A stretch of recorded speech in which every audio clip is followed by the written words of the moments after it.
Assalamualaikum warahmatullahi wabarakatuh. Baiklah, untuk sekarang kita akan membahas mengenai penyakit akibat kerja. Ya, sebentar saya buka dulu filenya ya. Penyakit akibat kerja tadi mana ya? Jadi seperti kita tahu ada pekerjaan yang bisa mengakibatkan penyakit ya. Jadi makanya ada resiko-resiko tertentu yang disebabkan oleh pekerjaan ya. Di sini ada penyakit akibat kerja adalah penyakit yang disebabkan oleh pekerjaan dan atau lingkungan kerja. Ini menurut Peraturan Presiden Nomor 7 Tahun 2019 tentang penyakit akibat kerja. Ya, jadi ini adalah sebagai resiko yang timbul dari aktivitas pekerjaan. Jadi ini ada di International Labour Organization ILO tahun 2010 ya. Jadi sebelum kita kerja mengambil misalnya gaji gede atau apa, harus kita tahu dulu resikonya ya. Penyakit terkait kerja ada yang disebabkan beberapa faktor penyebab di mana faktor pekerjaan dan atau lingkungan kerja memberikan peran bersama faktor lain dari luar tempat kerja. Dalam hal ini, faktor gabungan tersebut saling berpengaruh untuk mempermudah kejadian kekambuhan dan atau memperparah gangguan kesehatan atau penyakit pada pekerja. Penyebabnya seringkali terdiri dari beberapa faktor, jadi banyak faktor ya. Di sini ada perlu dibedakan, ada occupational disease, ada penyakit terkait kerja, work related disease ya. Jadi kita harus bisa membedakan antara PAK dengan penyakit terkait kerja. Kalau PAK itu ada kausa di tempat kerja disebabkan oleh pekerjaan dan lingkungan kerja, mendapat kompensasi dari BPJS tenaga kerja.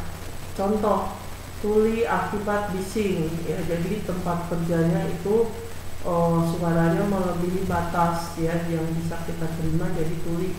Terus pneumokoniosis, jadi ini penyakit paru-paru ya.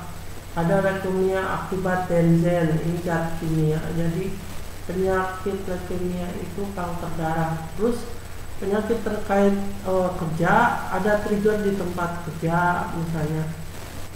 Jadi ada penyebabnya di tempat kerja yang membahayakan yang bisa menyebabkan penyakit, dicetuskan, dipermudah atau diperberat oleh pekerjaan dan lingkungan kerja. Misalnya itu ya, di sini ada asma dengan riwayat keluarga atau turunan. Nah, kalau kayak gitu enggak ini ya, nggak berhubungan gitu, emang udah ada. Di sini tidak mendapat kompensasi BPJS TK, jadi non compensable. Jadi ini resiko sendiri. Penyakit terjadinya PAK, faktor bahaya ya, fisika, kimia, biologi, ergonomi, psikologi. Mismanagement K3 ya, ada PAK occupational disease ya, jadi yang ini di cover ya sama BPJS tenaga kerja. Ada unsafe human activity, kerentanan individu ya. Jadi kita sebagai manusia ada rentannya, ada kelemahannya. Terus unsafe working environment condition, bahaya kimia yang tidak terkontrol ya. Jadi kita harus bisa mengetahui hal-hal apa yang bisa menyebabkan penyakit akibat pekerjaan ini. Ini SPAK menurut Perpres Nomor 7 Tahun 2019. Ada penyakit yang disebabkan faktor yang timbul dari aktivitas pekerjaan, penyakit berdasarkan sistem target organ ya, organ tubuh gitu ya. Penyakit kanker akibat kerja, penyakit spesifik lainnya. Mudah-mudahan kita semua dijauhkan dari penyakit-penyakit ini. Penyakit yang disebabkan oleh faktor yang timbul dari akibat pekerjaan. Di sini ada faktor fisik, misalnya penyebab kebisingan atau noise industri pekerjaan, penggunaan mesin, generator, dan peralatan kerja lainnya. Penyakit yang ditimbulkan, penurunan pendengaran sampai ketulian. Ya, mungkin kalau seperti ini bisa diatasi dengan kita mempunyai alat untuk pelindung telinga. Jadi telinganya itu diberi semacam alat yang buat itu supaya jadi suaranya nggak terlalu bising gitu ya. Gitu. Suhu tinggi, misalnya peleburan logam, bisa terjadi penyakitnya hiperepilepsi, heat cramp, heat exhaustion, heat stroke. Jadi ini bahaya juga ya, mungkin harus pakai baju khusus atau apa gitu ya, atau gimana ya, mungkin nanti kita bisa baca lebih lanjut. Terus kalau suhu rendah di sini ruang pembekuan, misalnya cold storage, frostbite ya, jadi mungkin kita bisa mengatasinya dengan pakai baju yang bisa mengatasi cuaca dingin gitu ya, suhu dingin. Terus tekanan udara yang tinggi, misalnya penyelam, Caissen's disease ya.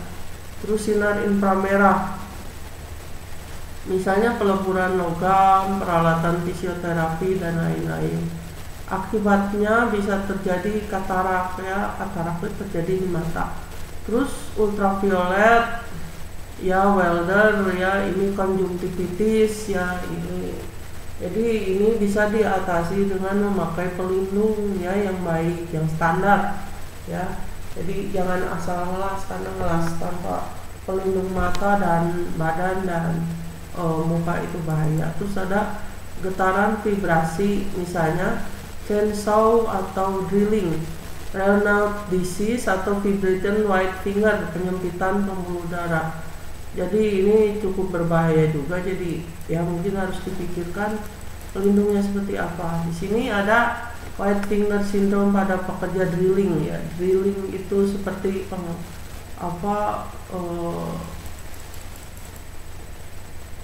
pengeboran apa itu ya, apa gergaji gitu ya, semacam itu. Terus faktor kimia, penyakit yang disebabkan faktor kimia yaitu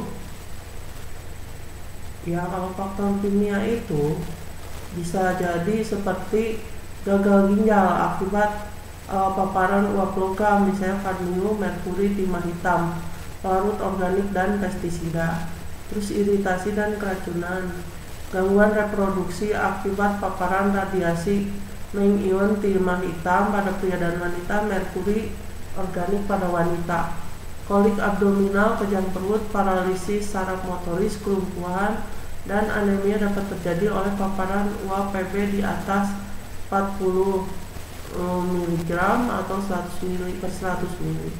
Penyakit jantung dan pembuluh darah akibat terpapar dengan karbon disulfida dan viskosurayon nitrat seperti gliseril trinitrat dan ethylene glikol dinitrat dan lain-lain. Jadi sebelum kita bekerja ya, menerima pekerjaan, kita harus pikirkan faktor-faktor ini. Faktor biologi, misalnya virus, bakteri, parasit, cacing, jamur, lain-lain dapat menyebabkan penyakit akibat kerja.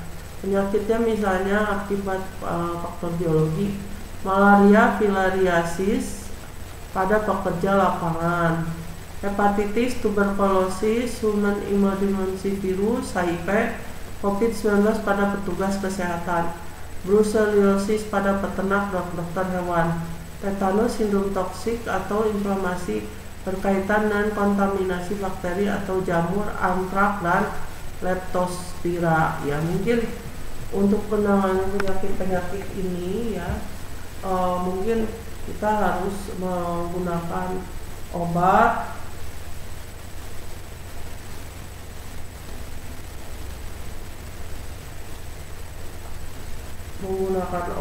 ya,